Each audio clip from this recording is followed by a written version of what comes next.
ছোট্ট বাচ্চার মুখের হাসি কেড়ে নিতে চাইনি, কিন্তু তার ভবিষ্যতের কথা ভেবে আজ একটা কঠিন সিদ্ধান্ত নিতে বাধ্য হলাম। মোবাইলের নেশা কি সত্যি আমাদের সন্তানদের শৈশব কেড়ে নিচ্ছে? শেষ পর্যন্ত দেখো, তোমাদের মতামত আমার খুব দরকার। জানো তো, নেশা খুব খারাপ একটা জিনিস। ছোট থেকে বড় যে কারো জীবনে যদি কোনো কিছুর প্রতি অতিরিক্ত আসক্তি তৈরি হয়ে যায়, তাহলে সেই নেশা থেকে বেরিয়ে আসাটা খুব কঠিন হয়ে পড়ে। আর সেই নেশা শুধু মানুষটাকেই নয়, তার পরিবারকেও কষ্ট দেয়।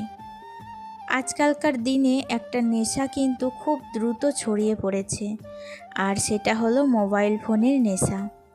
ছোট ছোট বাচ্চারাও এখন ফোন ছাড়া এক মুহূর্ত থাকতে চায় না।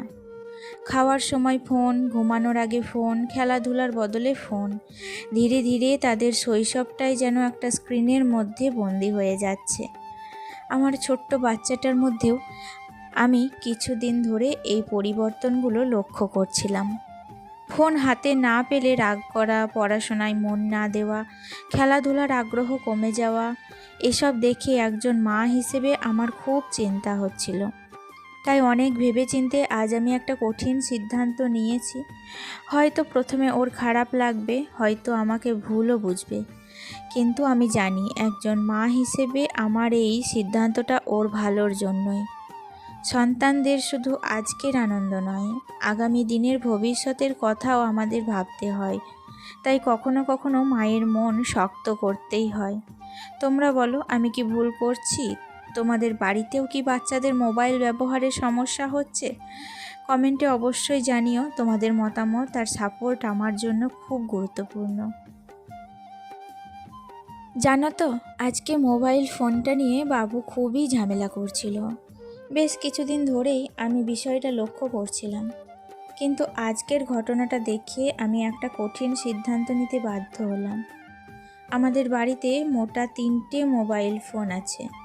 একটা ওর বাবার, একটা ওর পিসির, আর একটা আমার। ওর বাবা আর পিসি তো সারাদিন অফিসের কাজে বাইরে থাকে, তাই তাদের ফোন বাড়িতে থাকে না। বাড়িতে যে ফোনটা সব সময় থাকে সেটাই আমার ফোন, আর সেই ফোন নিয়েই বাবুর সবচেয়ে বেশি আকর্ষণ। খেলাধুলা, গল্প করা কিংবা অন্য কোনো কাজে মন না দিয়ে বারবার ফোনের দিকেই ওর মন চলে যাচ্ছিল। একজন মা হিসেবে বিষয়টা আমাকে খুব ভাবিয়ে তুলেছিল। তাই অনেক চিন্তা ভাবনা করে আজ আমি আমার ফোনটা সম্পূর্ণ সুইচ অফ করে আলমারিতে তুলে রেখেছি। হয়তো এই সিদ্ধান্তের কারণে আমারও অনেক অসুবিধা হবে, কারণ তোমাদের সঙ্গে যোগাযোগ রাখা, ভিডিও বানানো, আপলোড করা সব কিছুই তো এই ফোনের মাধ্যমেই হয়। কিন্তু সন্তানের ভবিষ্যতের কথা ভেবে কখনো কখনো নিজের সুবিধার কথা ভুলে যেতে হয়। তাই আগামী দিনে হয়তো আমি আর আগের মতো নিয়মিত ভিডিও শেয়ার করতে পারবো না। হয়তো একদিন পর পর, 2 দিন পর পর কিংবা সপ্তাহে 1 কি 2টি ভিডিও নিয়ে তোমাদের সামনে আসব। তবে যতটুকু পারি তোমাদের সঙ্গে যুক্ত থাকার চেষ্টা অবশ্যই করব। আমি বিশ্বাস করি সন্তানকে সঠিক পথে নিয়ে যাওয়ার জন্য মাঝে মাঝে কঠিন সিদ্ধান্ত নিতেই হয়। আজ আমি সেই পথেই এক ছোট্ট পদক্ষেপ নিয়েছি। তোমরাই এখন বলো, একজন মা হিসেবে আমি কি ঠিক কাজ করছি নাকি ভুল করেছি? তোমাদের মতামত আমার কাছে খুবই গুরুত্বপূর্ণ, কমেন্টে অবশ্যই জানিও। আর একটা কথা, যদি কিছুদিন আমাকে কম দেখতে পাও তাহলে আমাকে ভুলে যেও না। তোমাদের ভালোবাসা আর সমর্থনই আমাকে সব সময় এগিয়ে যাওয়ার সাহস দেয়। চলো এখন দিনের বাকি কাজগুলো শুরু করা যাক। এই সমস্ত ঝামেলা করতে করতে আমার আজকে ভিডিও অন করতে না অনেকটা বেলা হয়ে গিয়েছিল। আজকে ইচ্ছা হচ্ছিল না ভিডিও করতে, মন মেজাজ কোনোটাই ভালো লাগছিল না। ছেলেকে বকাবকি করে তারপর আর ভিডিও ক্যামেরা অন করতে একদমই ইচ্ছা করছিল না। ভেবেছিলাম আজকে আর ভিডিও দেব না, কিন্তু তারপরে ভাবলাম না, তোমাদের একবার আমার কিন্তু নোটিস করে দেওয়া উচিত, কারণ তোমরা যারা আমার ভিডিও দেখো তারা কিন্তু আমার অপেক্ষায় থাকবে হয়তো, তো তাদেরকে কিন্তু জানিয়ে দেওয়া উচিত। এই ভেবেই আমি আজকের ভিডিওটি শুরু করেছি। তো আগামী দিনে কতটা কি তোমাদের সাথ দিতে পারবো সেটা কিন্তু আমি নিজেও এখনো পর্যন্ত জানি না। যাই হোক, ছেলের জন্য এই সিদ্ধান্তটা নিয়েছি। আশা করছি তোমরা আমাকে সাপোর্ট করবে, আমাকে ভুলে যাবে না, আমার পাশে থাকবে।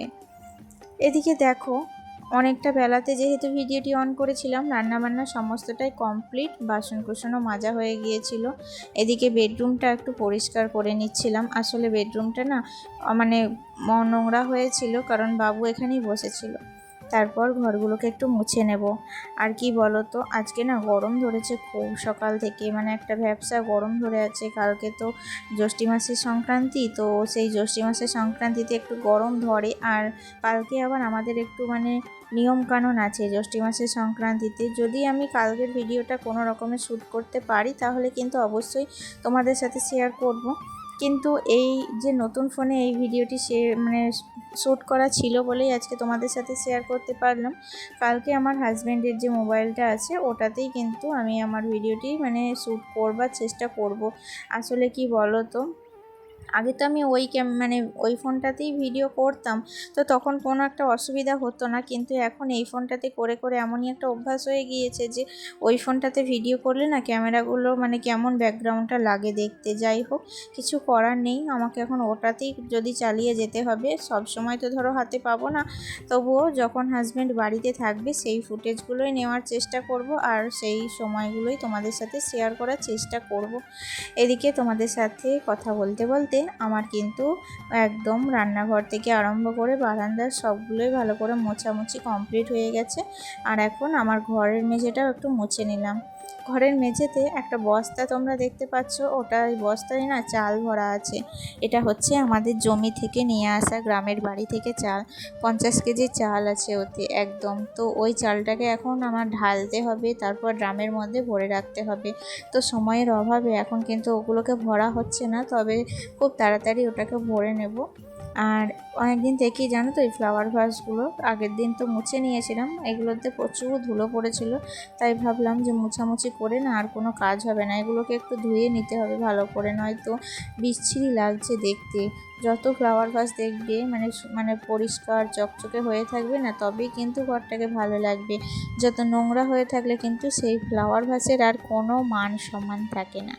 যাই হোক, দেখো দেখতে দেখতে সব ফ্লাওয়ার ভাসগুলোকেই পরিষ্কার করে নিয়েছি। আর তারপরে ছেলেকেও স্নানটা করিয়ে দিয়েছি জানো, কারণ অনেকখানি বেলা হয়ে গিয়েছিল, অনেকটা বকাঝকা করেছিলাম। তারপর কি বলো তো, ওর প্রতি একটু মায়াও হয়েছে। বকার পর নিজেকেই একটু খারাপ লাগে জানো তো, যে কেন বকলাম। কিন্তু কখনো কখনো ওদের ভালোর জন্য এরকম করে ওদেরকে বকতেও হয়, শাসন করতেও হয়। জানি ওদের কষ্ট হয়, কিন্তু আমরা যেটা করি সেটা কিন্তু ওদের ভালোর জন্যই করি। একজন মা কিংবা একজন বাবা হয়ে কখনো তার চোখের সামনে একটা ছেলে নষ্ট হয়ে যাচ্ছে, এটা কোনো মা বাবাই কিন্তু সহ্য করতে পারবে না। আর ওদের ভালোর জন্য একটুখানি ওদেরকে শাসন আমাদের করতেই হবে। এদিকে বাবুর জন্য ভাত বেড়ে দিয়েছি, ওকে ভাত খাইয়ে তারপর আমি স্নানে যাব। স্নান টান কমপ্লিট করে ছেলেকে নিয়ে গিয়েছিলাম টিউশনি। আর একদম তোমাদের সাথে দেখা হচ্ছে টিউশনি থেকে ফিরে আসার পর। চলে এসেছি এখন ছাদে। দেখো টিউশনি থেকে ফিরে এসে কাপড়টাও কিন্তু ছাড়িনি, ওই কাপড়েই একদম ছাদে এসেছি। ছাদে যে শুকনো জামা কাপড়গুলো ছিল সেগুলোই এখন তুলে নিচ্ছি। এদিকে ভাবছিলাম যে গাছগুলোতে একটু জল দিতে হবে জানো তো। কালকে অবশ্য বৃষ্টি হয়েছিল, আজকে কিন্তু আর বৃষ্টি হয়নি। কিন্তু গাছগুলোর মাটি দেখলাম শুকিয়ে গেছে, কারণ সারাদিন ভালোই রোদ হয়েছিল। তো আমার শ্বশুরমশাই দেখছি অলরেডি কিন্তু ছাদে চলে এসেছেন, আর তিনি প্রত্যেকটা গাছে জল দিচ্ছেন। তাই জন্য আমি আর নতুন করে জল দিতে গেলাম না, আমি ওই যে জামা কাপড়গুলো ছিল সেগুলোই একটু ভাঁজ করে নিচ্ছিলাম, আর সেগুলোকেই কিন্তু তুলে নিয়ে নিচে চলে যাব। আসলে কি বলো তো, এক জায়গা থেকে এসে শরীরটা ভীষণ ক্লান্তি লাগছে জানো। নিচে গিয়ে শাড়িটা চেঞ্জ করবো তারপর নিজেও একটু ফ্রেশ হয়ে একটুখানি বসবো। তারপর রাত্রিবেলায় তো বাকি কাজগুলো আছে, সেগুলো আস্তে আস্তে সব সারবো। আবার রাত্রিবেলায় ছেলের প্রতি একটু নজর দিতে হবে, ওকে খাওয়ানো, ওকে পড়তে বসানো, এমনকি ঘুম পাড়ানো, সবটাই আস্তে আস্তে কমপ্লিট করবো। তাহলে বন্ধুরা, আজকের মতো ভিডিওটি এখানেই শেষ করছি। এতটুকুই থাকলো আজকের ভিডিও, দেখা হচ্ছে নেক্সট ব্লগে।